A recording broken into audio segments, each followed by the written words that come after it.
الله يا الله ملك سنيا صلى الله عليه وسلم الله مكان تته ወደ መዲና ስደት ግባ ሲላቸው በጣም አዘኑ ልባቸው ክፉኛ ተሰበረ መካን በጣም ነበር የሚወዷት በጣም ይላሉ ሊወጡ ሲሉ ያ መከቱ አሉ አንቺ መካ ሆይ ለውላ አخرجوني قومك ህዝቦችሽ እኮ ባያስወጡኝ ባይገፉኝ ስደት ባያስገቡኝ ኖሮ ለማ خرجت እኔ አንቺን ትቼ ወደ ተወጣለሁ ይሉ ነበር በጣም ነው የሚወዷት ታዲያ አላህ Subhanahu Wa Ta'ala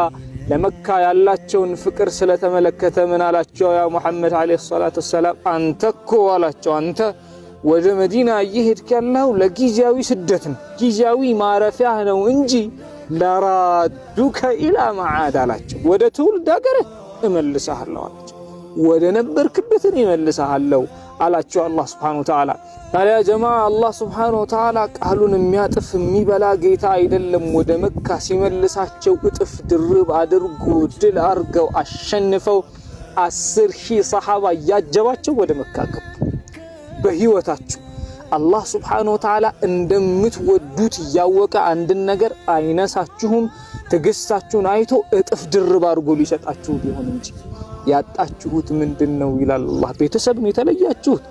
ለራዱከ ኢላ መዓድ ትግስት አርጉ እንጂ ወደዛ ፍቅር እኔ መልሳችኋለሁ አገር ጥላችሁ ወጣችሁ ከሆነ ስማችሁ ጠፍቶ ከሆነ በሐላል ከስባችሁ ያመጣችሁት ገንዘብ ድጋሚ አጣችሁት ከሆነ ታገሱ እንጂ ለራዱከ ኢላ መዓድ ይላል አላህ ያ ሰላም ከደጃፍ ቆም